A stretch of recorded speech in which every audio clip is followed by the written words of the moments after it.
selanjutnya ialah profil Abu Bakar As-Siddiq. Profil Abu Bakar As-Siddiq sendiri, yakni pada masa kanak-kanak tidak ada sahabat yang melebihi baiknya terhadap diriku kecuali Abu Bakar. Demikianlah tutur kata menurut Nabi Muhammad SAW. Pada khutbahnya yang terakhir, pengakuan itu merupakan penghargaan setinggi-tingginya yang diperoleh oleh Abu Bakar As-Siddiq. Seluruh hidupnya disumbangkan untuk berjuang para pagar Nabi. Ia tidak memperdulikan hidupnya, kekayaannya yang tidak memperdulikan apapun. Maksudnya, tingkat tawakal Abu Bakar As-Siddiq sangatlah luar biasa. Yang kedua ialah orang pertama yang beriman. Orang pertama yang beriman sendiri sesudah menerima wahyu dari Allah Subhanahu wa taala ialah Nabi menceritakan kepadanya apa yang terjadi di dalam Gua Hira. Beliau menerangkan bahwa Allah telah menjadikan Gua Hira itu menjadikan dirinya sebagai Rasul utusan Allah. Abu Bakar terus percaya tanpa berpikir panjang. Dia tidak ragu-ragu sama sekali, dia menjadi muslim. Karena orang muslim yang sejati, saya menyeru manusia untuk masuk Islam. Setiap orang yang berpikir terlebih panjang atau dahulu, bagi Abu Bakar tidaklah demikian. Aku akan membukakan Islam kepadanya ketika ia juga serta-merta diterimanya. Dialah para dewa yang pertama kali memeluk agama Islam. Mengapa? Karena setelah ia menerima Islam, dia jadi perjuang perkembangan agama Islam di sana. Abu Bakar mulai berdakwah. Sahabat-sahabatnya yang masuk Islam ialah Utsman, Zubair, Talal, Abu Rahman bin Auf, dan Sa'ad bin Waqqas. Dan yang selanjutnya ialah gelar Abu Bakar As-Siddiq, yakni Abu Bakar digelari As-Siddiq. Mengapa? Karena yang amat membenarkan, karena ia segera membenarkan Rasulullah SAW yang telah melakukan Isra Mi'raj dari berbagai peristiwa yang berada di Jazirah Arab. Dan selanjutnya dia hijrah ke Madinah, manakala orang-orang kafir Quraisy di Mekah sudah terang-terangan hendak memadamkan cahaya Islam. Allah memerintahkan kepada Rasulnya untuk hijrah ke Madinah. Abu Bakar menyusun rencana selama perjalanan yang bersejarah itu. 3 hari lamanya ia dan Nabi bersembunyi di Gua Sur. Pada malam permujaan hijrah, sebelum melanjutkan perjalanan yang ada di sana, barangkali tidak jauh dari kebenaran apabila dikatakan bahwa lama dan eratnya hubungan persahabatan antara Abu Bakar dan Rasulullah serta kejujuran dan keikhlasannya. Abu Bakar dapat mendalami jiwa dan semangat Islam jika dibandingkan dengan para muslimin lain yang berada di sana. Maka tidak diragukan lagi bahwa agama Islam mencapai sukses dan kemenangan sebagian besar karena jasa dari Abu Bakar As-Siddiq. Ia juga turut dalam pertempuran seluruh hidupnya dan disumbangkan demi agama Islam. Dan ia sendiri tampak gagah dalam bertempur dan membawa panji-panji Nabi Muhammad SAW dalam perang Uhud dan Uhain. Ada beberapa orang yang memperlihatkan kelemahannya, yakni kehilangan semangat, lupa menjalankan tugas, tetapi Abu Bakar tidak pernah demikian. Ia selalu berada di samping Nabi Muhammad yang tidak pernah mengenal lelah. Suatu ekspedisi menghadapi peperangan Tabuk merupakan barisan terakhir yang dikirim oleh Nabi Muhammad SAW. Abu Bakar meminta kepada orang banyak untuk membantu pasukan tersebut sekuat-kuatnya dengan mengeluarkan apa yang ada, yakni apa adanya. Dan yang selanjutnya ialah mewakili para nabi. Haji yang pertama dalam Islam dalam tahunan ke-9 Hijrah ialah Nabi Muhammad sendiri sangat sibuk sejak dari Madinah untuk mengatur dan memimpin perjalanan haji yang penting itu. Maka dikirimlah lagi-lagi Abu Bakar As-Siddiq sebagai wakilnya. Ialah mimpin haji yang menggantikan Nabi Muhammad SAW selama beliau sakit yang menghabiskan sesekali tidak dapat lagi dipimpin oleh sembahyang, maka Abu Bakar yang memimpin sembahyang di sana. Dan Abu Bakar sendiri terpilih menjadi khalifah sebab sesudah Rasulullah SAW wafat, Asyar menghendaki bahwa orang yang dipilih menjadi khalifah ialah dari golongan mereka. Mengapa? Karena setelah Umar bin Khattab berbait kepada Abu Bakar, akhirnya Abu Bakar dipilih dan diangkat sebagai khalifah. Pada waktu golongan terbesar kaum muslimin membaiat Abu Bakar sebagai khalifah karena tadinya masih ragu-ragu dan memberikan baiat kepadanya secara sesudah Abu Bakar diangkat menjadi khalifah. Dan yang Abu Bakar unggulkan ialah pidato kenegaraan yang pertama yang berbunyi seperti ini. Wahai manusia, saya telah diangkat untuk mengendalikan urusanmu. Padahal aku bukanlah orang yang terbaik di antara kalian semua yang ada di sini. Maka jikalau aku menjalankan tugasku dengan baik, ikutilah aku. Tetapi jika aku berbuat salah, maka betulkanlah orang-orang yang kamu pandang kuat, saya pandang lebih lemah dan dapat mengambil hak daripadanya. Enggak, saya dapat mengembalikan hak kepadanya. Hendaknya kamu taat kepadaku. Dan selama kamu beribadah kepada Allah dan Rasulullah, tetapi bila mana aku tiada menaati Allah dan Rasulnya, kamu tidak patut mentaatiku. Demikian undang-undang dasar yang dimukakan oleh khalifah.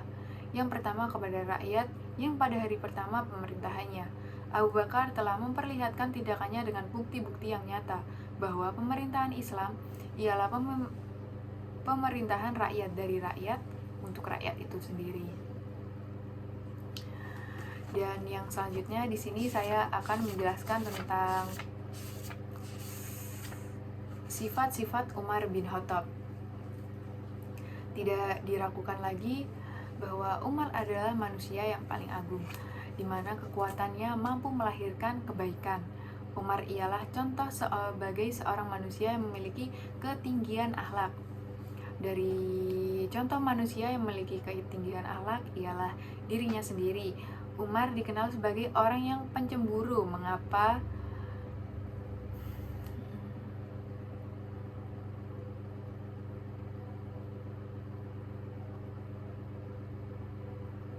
Karena Umar sendiri ialah orang yang mendambakan setiap orang Islam untuk ini mempertahankan akidah Islamnya mereka. Tumbuhnya sifat keadilan Umar sebagai disebabkan karena warisan dari keluarganya yang diperkokoh lagi dengan ajaran agama Islam yang ia pelajari saat ini.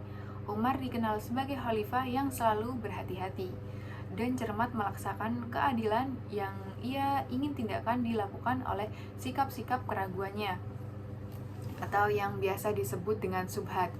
Subhat sendiri yakni cermat melaksanakan keadilan, dan dalam pribadinya unsur keadilan dan kasih sayang perpaduan sikapnya ialah yang bertindak adil, dan kasih sayang ini menjadikan Umar dijuluki sebagai Al-Adil, yakni si adil, dan Ar-Rahim yang memberi si kasih sayang.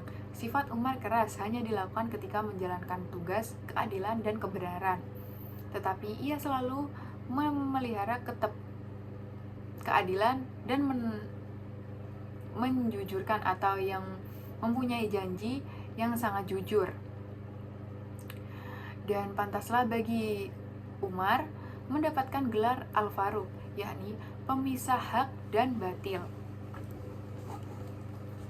Dan yang selanjutnya ialah Umar sendiri patut dijadikan teladan karena keberanian pengorbanannya yang menunaikan kewajiban kemanusiaan.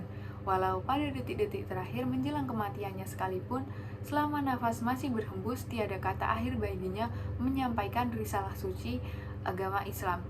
Sebab kebenaran ialah suatu kewajiban yang harus ditunaikan. Disyarikan dari Akdat pada tahun 1992 Masehi. Selanjutnya di sini saya akan menjelaskan tentang dinasti Umayyah. Asal usul nama Daulah Umayyah ialah berasal dari nama Umayyah, yakni Ibnu Abni Syam Ibnu Abdi Manaf, yakni seorang dari pemimpin-pemimpin Quraisy pada zaman jahiliyah.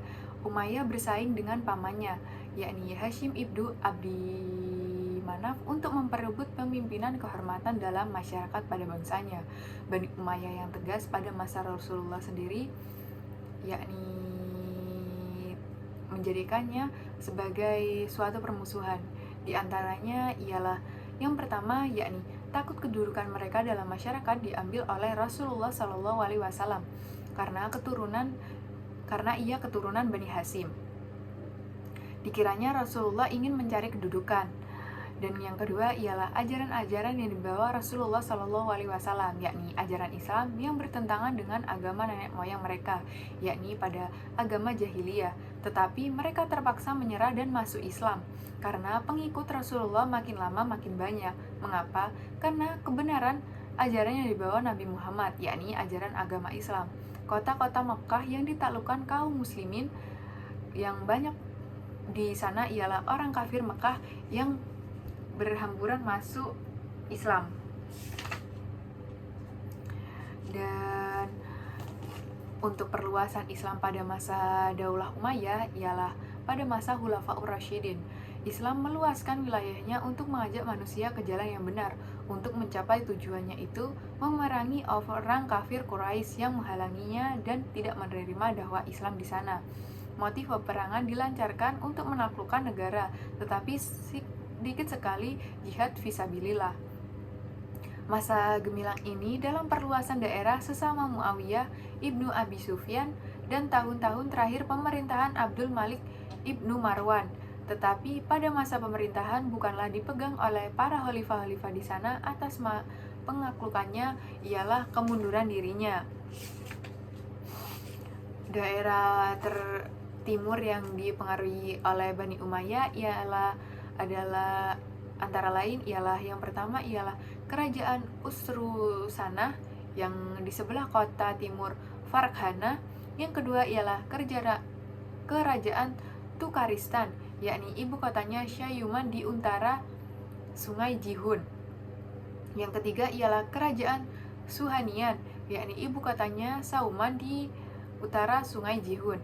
Yang keempat ialah kerajaan Huaris, yakni ibu kotanya adalah Al-Junariyah, yakni sebelah atas di Sungai Jihun. Yang kelima ialah kerajaan Asuk, ibu kotanya ialah Samarkand terbentang di antara Sungai Jihun di aliran Sungai Jihun.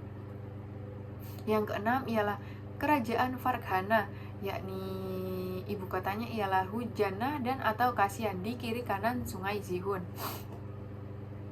Dan penaklukan kerajaan-kerajaan di sana sesudah Khulafaur Rasyidin, yakni dimulai pada masa Muawiyah di bawah komando Panglima Qais ibnu Haisan.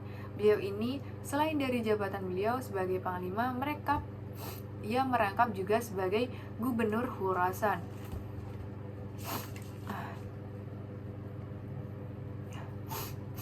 Kehidupan sosial pada masa dinasti Umayyah. Suasana corak kehidupan di kota Damaskus sendiri dalam abad ke-8 tidak berbeda dengan kehidupan yang didapati pada zaman ini.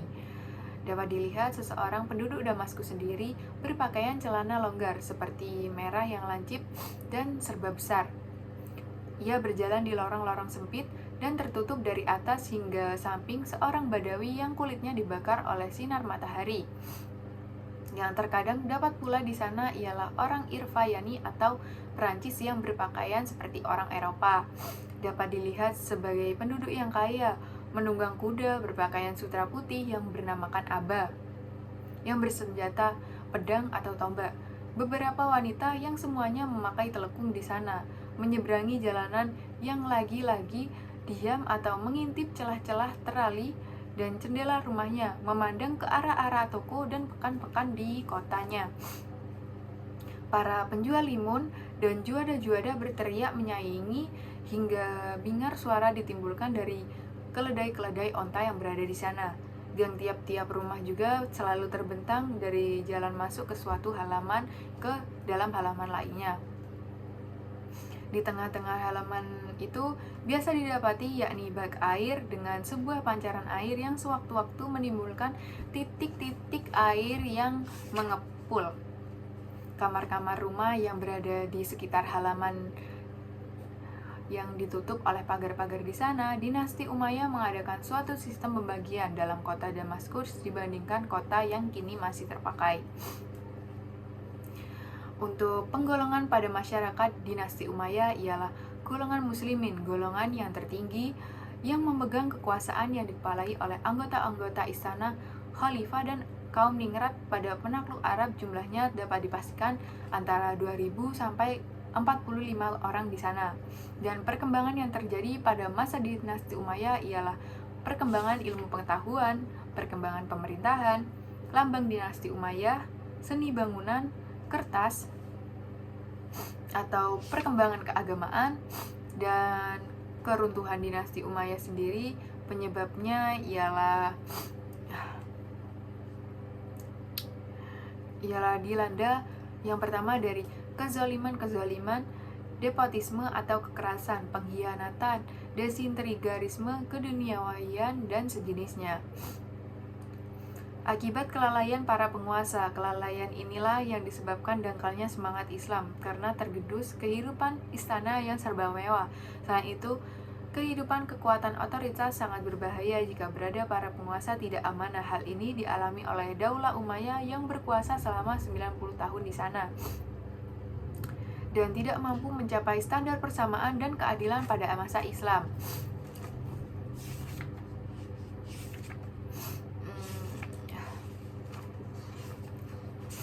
Dan yang selanjutnya ialah